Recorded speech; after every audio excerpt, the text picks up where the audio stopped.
Assalamualaikum warahmatullahi wabarakatuh. Selamat siang Bapak Ibu dosen dan teman-teman sekalian. Perkenalkan, saya Ilham Surya Saputra, mahasiswa Universitas Terbuka Bandung dari program studi Perencanaan Wilayah dan Kota dengan nomor induk mahasiswa 055022489. Pada kesempatan ini, saya akan mempresentasikan kajian yang berjudul Identifikasi Karakteristik Guna Lahan dan Kegiatan di Kota Bandung. Kajian ini merupakan bagian dari pembelajaran terkait teknik komunikasi dan presentasi sekaligus aplikasi dalam menganalisis keruangan kota. Dalam presentasi ini, saya akan membahas beberapa bagian utama, yaitu latar belakang yang menjelaskan alasan kajian ini dilakukan. Kemudian ada tujuan, yaitu apa yang ingin dicapai dari identifikasi guna lahan dan kegiatan. Kemudian ada sasaran berupa rincian fokus kajian. Kemudian ada keluaran yang diharapkan, yaitu output yang didapat dan bagaimana output itu digunakan, serta lingkup kegiatan dan pelaksanaan, yang meliputi lokasi, pembagian wilayah, dan pendekatan yang digunakan. Dengan struktur ini, saya harap teman-teman dapat mengikuti alur penjelasan dengan lebih mudah. Kita masuk ke bagian latar belakang. Pada bagian latar belakang ini, saya akan menjelaskan konteks pentingnya identifikasi karakteristik guna lahan dan kegiatan di Kota Bandung dengan melihat beberapa aspek dasar terkait perkembangan kota, proses transformasi guna lahan, hingga relevansinya terhadap kondisi Kota Bandung saat ini. Pertama, kita memahami bahwa perkotaan memiliki pola perkembangan dasar yang terbentuk sebagai respons terhadap pertumbuhan penduduk dan aktivitas ekonomi. Pada umumnya, kota berkembang dari sebuah pusat kegiatan seperti pusat perdagangan atau pemerintahan, kemudian meluas ke daerah sekitarnya. Pola ini dapat berbentuk konsentris, sektoral, maupun berbentuk inti ganda. Sesuai dengan teori perkembangan kota yang banyak dibahas oleh para ahli seperti Burgess, Hoyt, serta Harris dan Ullman. Pola-pola tersebut menunjukkan bahwa pertumbuhan kota selalu diikuti dengan perubahan fungsi ruang, baik secara alami maupun yang dipengaruhi kebijakan. Selanjutnya, perkembangan kota tersebut menghasilkan apa yang disebut tahapan transformasi guna lahan. Transformasi ini dapat terjadi melalui beberapa tahap, mulai dari penggunaan lahan yang bersifat homogen, seperti kawasan permukiman murni, kemudian berangsur berubah menjadi kawasan campuran ketika kegiatan ekonomi mulai muncul. Dalam tahap yang lebih lanjut, daerah tersebut bisa berubah menjadi kawasan komersial, perdagangan, atau jasa, sesuai dengan tingkat intensitas kegiatan manusia di dalamnya. Proses ini merupakan bagian dari dinamika perkotaan yang wajar, namun tetap perlu dikendalikan agar sesuai dengan rencana tata ruang. Namun demikian, transformasi guna lahan tidak selalu berjalan ideal. Banyak permasalahan yang muncul akibat transformasi yang tidak terkendali, seperti ketidaksesuaian fungsi ruang, munculnya kawasan kumuh, meningkatnya kepadatan tidak merata, hingga konflik pemanfaatan ruang antara fungsi permukiman, perdagangan, dan kegiatan industri.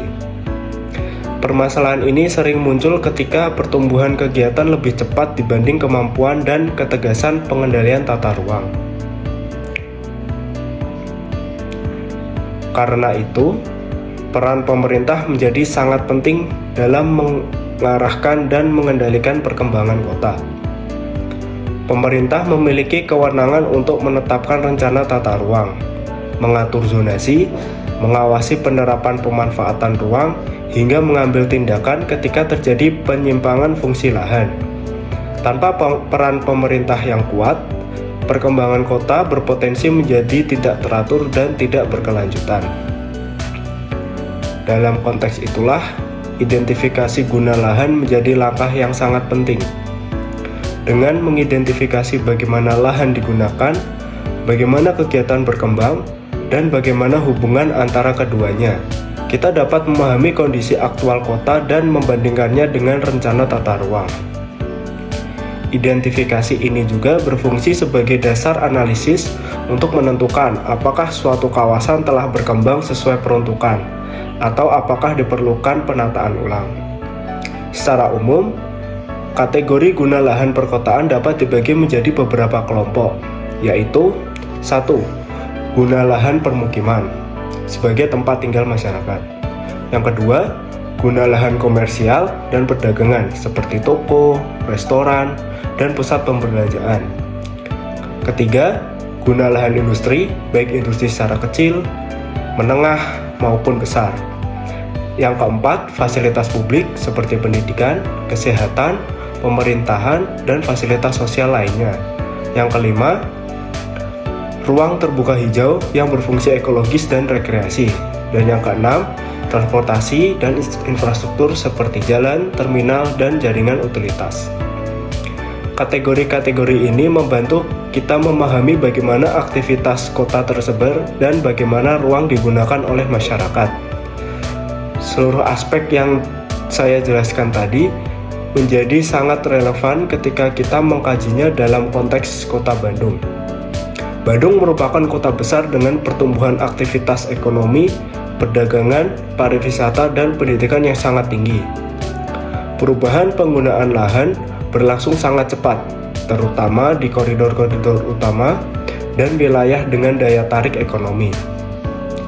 Transformasi guna lahan yang pesat ini memunculkan tantangan baru seperti peningkatan kepadatan, munculnya kawasan campuran yang tidak terencana, hingga tekanan terhadap ruang terbuka hijau. Oleh karena itu, melakukan identifikasi karakteristik guna lahan dan kegiatan di Kota Bandung menjadi sangat penting untuk memahami arah perkembangan kotanya. Dengan memahami dinamika perkembangan ini sejak awal, pemerintah dan para perencana dapat mengarahkan pembangunan Kota Bandung agar lebih teratur, efisien, dan berkelanjutan.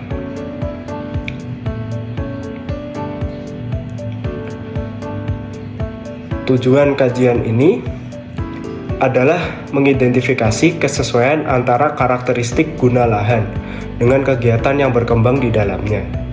Secara lebih spesifik, terdapat dua orientasi besar yang ingin kita pahami.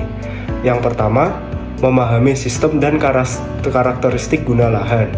Ini meliputi bagaimana lahan dibedakan berdasarkan fungsinya, apakah pemukiman, perdagangan, industri, fasilitas umum, dan sebagainya.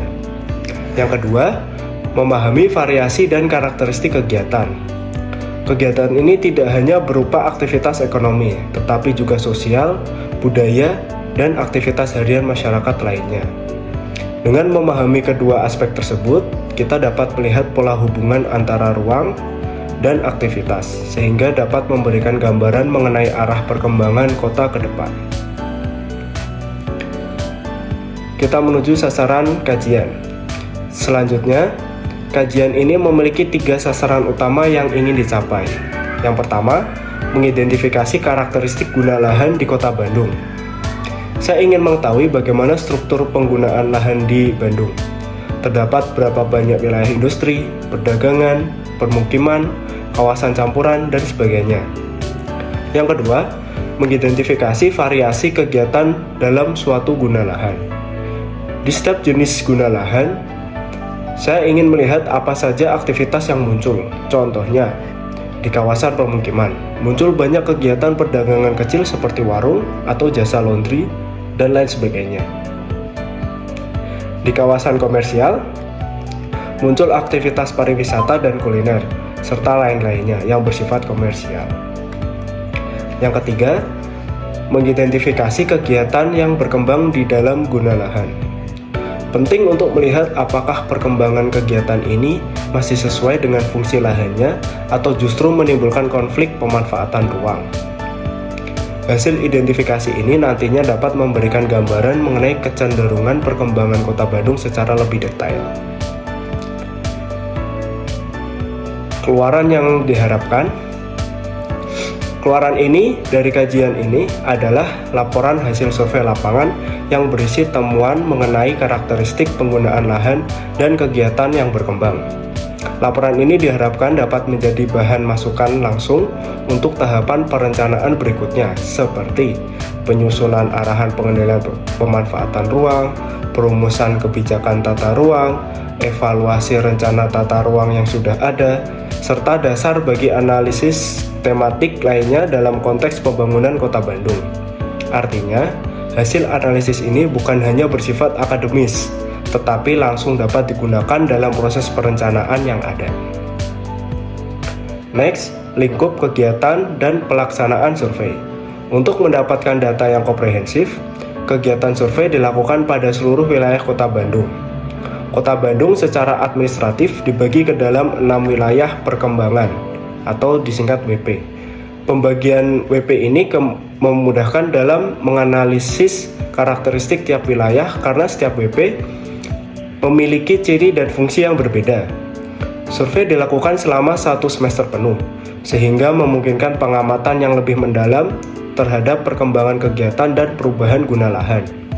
Adapun pendekatan yang digunakan yaitu observasi langsung, pemotretan kondisi lapangan, pencatatan aktivitas, serta pengelompokan data berdasarkan jenis penggunaan lahan. Dengan pendekatan ini, data yang diperoleh tidak hanya berupa data rencana, tetapi juga data faktual mengenai kondisi aktual penggunaan ruang di lapangan. Sebagai penutup, kajian ini memberikan gambaran mengenai dinamika pemanfaatan ruang di Kota Bandung. Dengan memahami karakteristik guna lahan dan kegiatan yang berkembang, kita dapat 1. Mengetahui pola pertumbuhan kota. 2. Memahami kebutuhan masyarakat berdasarkan aktivitasnya. Dan yang ketiga, merumuskan perencanaan pembangunan yang lebih tepat sasaran.